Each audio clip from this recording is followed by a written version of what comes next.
नमस्ते बच्चों। आज हम अध्ययन करेंगे चैप्टर 9D प्रिज्म में अपवर्तन।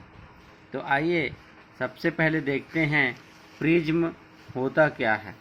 तो उस समांगी पारदर्शी माध्यम को प्रिज्म कहते हैं जो किसी कोण पर झुके हुए दो समतलों के बीच घिरा होता है, अर्थात वह समांगी माध्यम प्रिज्म कहलाता है जो किसी कोण पर झुके हुए दो समतल पृष्ठों के बीच किसी कोण पर घिरा हुआ होता है।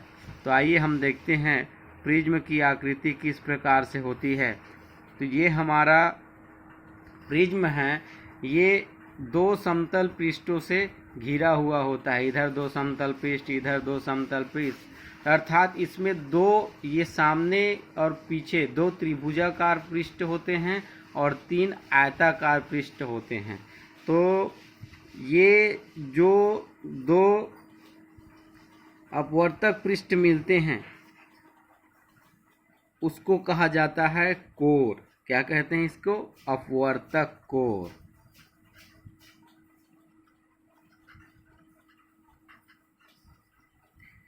यहाँ जिस कोर पर अपवर्तक पृष्ठ मिलते हैं उसको कहते हैं अपवर्तक कोर।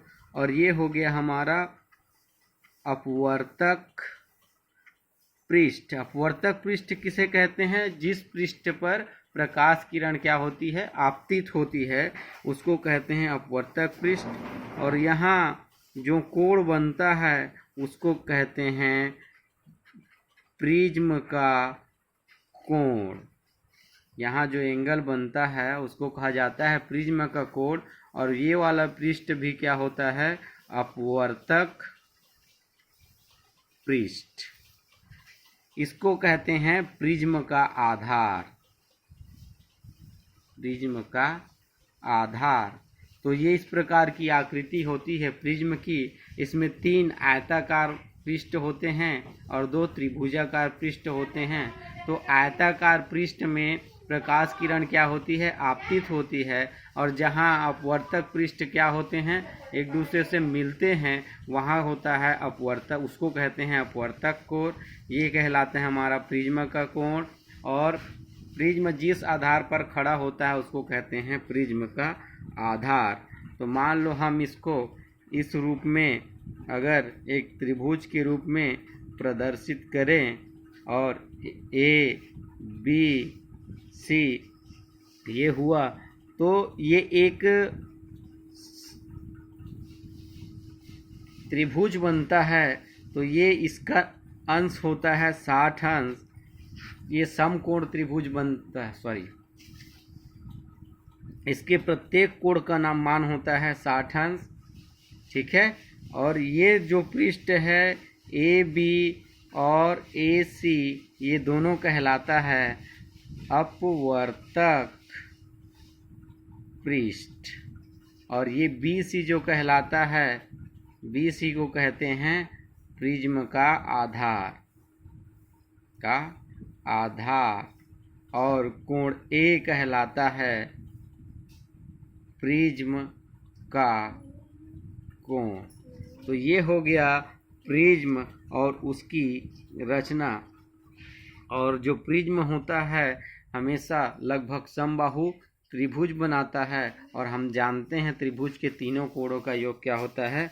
180 अंश होता है। तो प्रत्येक एंगल लगभग 60 अंश के बराबर होता है। तो आइए अगला देखते हैं प्रिज्म में अपवर्तन। किस प्रकार से प्रिज्म में अपवर्तन होता है। तो प्रिज्म में अपवर्तन।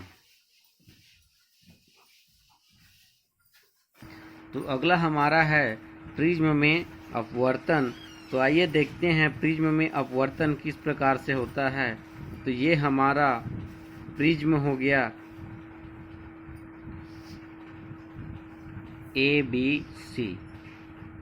Prism A B C. यहाँ एक बिंदु क्या है, मान लो वह बिंदु क्या है, Q है। तो यहाँ AB और AC क्या है, अपवर्तक पृष्ठ है। एक प्रकाश किरण मान लो PQ क्या होती है, पृष्ठ AB पर आपतित होती है। एक प्रकाश किरण PQ AB पृष्ठ अपवर्तक पृष्ठ के बिंदु Q पर आपतित होती है और तब मान लो यहाँ MO क्या है, अभिलंब है। ये M और ये O क्या हुआ, इस पृष्ठ पर अभिलंब है।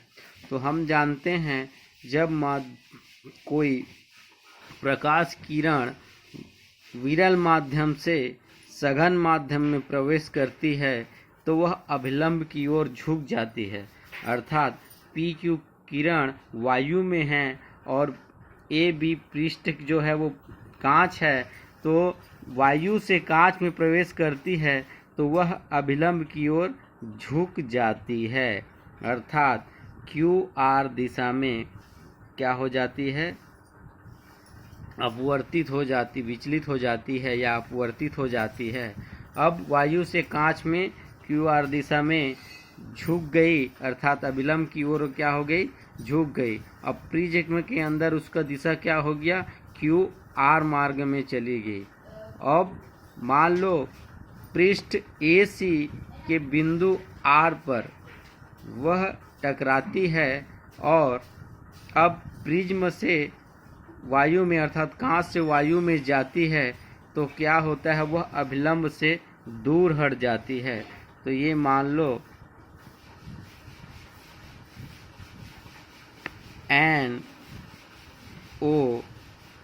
NO क्या है, अभिलंब है। तो ये अभिलंब से दूर हट जाती है, अर्थात ये RS दिशा में चली जाती है। तो इस प्रकार एक प्रकाश किरण PQ पृष्ठ AB पर आपतित होती है। अब चूंकि प्रकाश विरल माध्यम से सघन माध्यम में प्रवेश करती है तो वह अभिलंब की ओर झुक जाती है, अभिलंब की ओर झुक गई।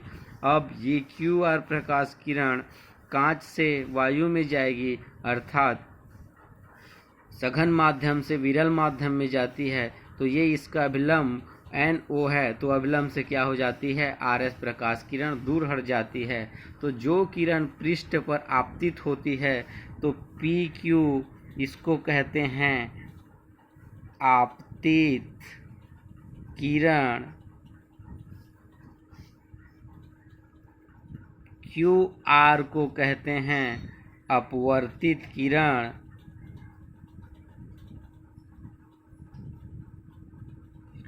और RS को कहते हैं निर्गत किरण। यहाँ MO और ON अभिलंब है। MO पृष्ठ AB पर अभिलंब है और NO पृष्ठ AC पर अभिलंब है। तो अब हम जानते हैं अभिलंब और आपतित किरण के बीच को कोण को क्या कहते हैं, आपतन कोण, और इसे I से प्रदर्शित करते हैं। तो आपतन कोण PQM इज इक्वल टू आपतन कोण बराबर I और कोण SRN इज इक्वल टू निर्गत कोण बराबर E। इसको हम दर्शाते हैं E से। अब यदि जो प्रकाश किरण आपतित हुई हम उसको आगे की ओर बढ़ाए, अर्थात PU तक बढ़ाया और RS को पीछे की ओर बढ़ाया, पीछे की ओर खींचा, तो ये दोनों किरण जहाँ पे मिलती है, मान लो बिंदु क्या है, T है, तब इसको हम क्या कहते हैं, विचलन कोण। अर्थात प्रकाश किरण को PU दिशा में जाना चाहिए था लेकिन वह क्यू आर दिशा में क्या हो गई, विचलित हो गई, तो वो कितना कोण अपने मार्ग से हटी, वह कहलाता है विचलन कोण। आपतित किरण और निर्गत किरण के बीच के कोण को कहते हैं विचलन कोण। आपतित किरण ये हुआ गया हमारा पी यू, पी क्यू को आगे बढ़ाया तो पी यू, और निर्गत किरण आर एस को पीछे की ओर ले गए तो टी एस हो गया। तो ये आपतित किरण और निर्गत किरण, ये दोनों के बीच जो कोण बनता है उसको कहते हैं विचलन कोण। अर्थात कोण U T S is equal to विचलन कोण। तो ये हो गया प्रिज्म में प्रकाश का अपवर्तन किस प्रकार से होता है। अब आइए देखते हैं विचलन कोण और प्रिज्म के कोण में क्या संबंध होता है। विचलन कोण और प्रिज्म के कोण में संबंध।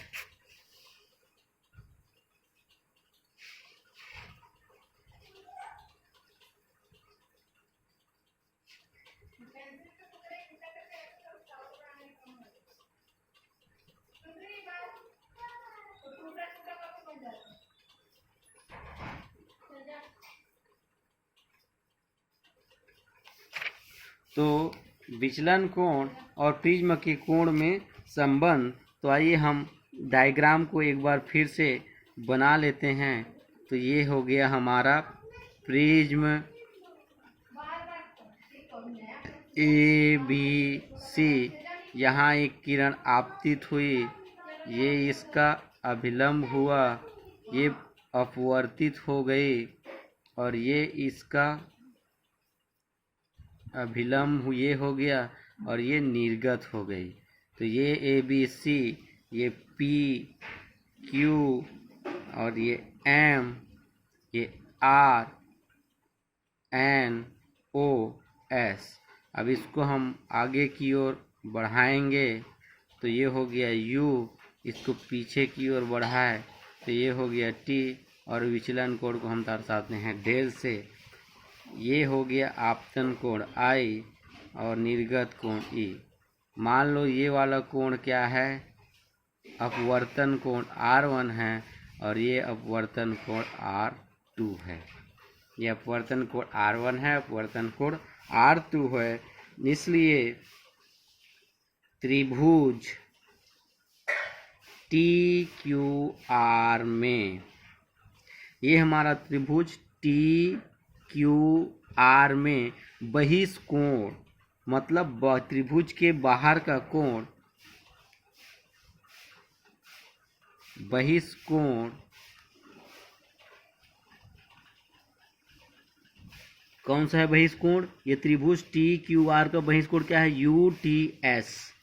UTS है ना, बहिष्कोण UTS बराबर होगा किसके बराबर होगा? कोण TQR, कोण TQR प्लस कोण TRQ। ये जो बहिष्कोण है अपने त्रिभुज के दूरस्थ अंतःकोणों के योग के बराबर होता है। तो ये अपना एक त्रिभुज बना है।